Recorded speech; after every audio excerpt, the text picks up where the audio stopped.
So Apple TV, Steve Jobs referenced this. It's been called a hobby for Apple. Is it still a hobby, Phil? Well, I think they might have finally hit their price point. They brought it down to $99 from $229. Now you don't have to buy the TV shows. You can just rent them. It's all rental. Right. And you don't have to store it on your computer. It's all streamed. Right.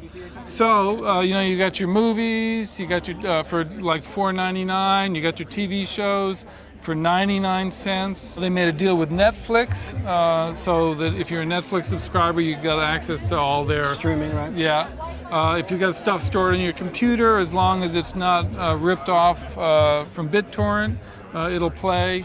And you can do things like AirPlay, where you start watching a movie in one room, you hit a button and say, okay, I want to watch the rest of it from somewhere else. Right, you can stream it from your iPad to your big TV, Right. or from your computer to your big TV, right? Anything in your Wi-Fi network, Right. even from your phone, I think. Anything running iOS. Right, so we haven't, Apple I don't think has given us any numbers in terms of how many millions of these they've sold.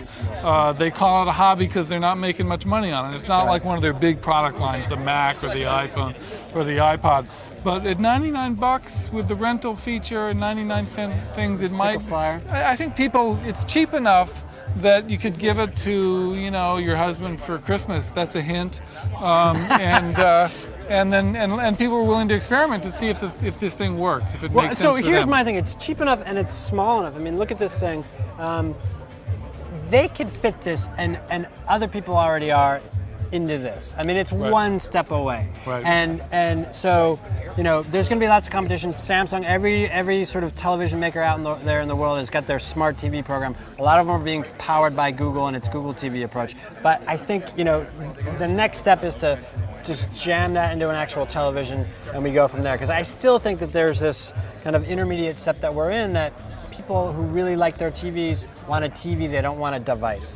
Right, I think that's probably right. And people have been saying Apple's going to make a television set at some point. They've been saying that for years. Right. I would love to see Steve Jobs take, that morass of television interface and make it as simple and clean as every other Apple device. He sort of called out, and he didn't reference them explicitly, but he was talking about Google and Intel and others. People in the computer industry are trying to get into television. And he's like, they got it all wrong. We have our answer, which is this. And he said, we'll see if we're right.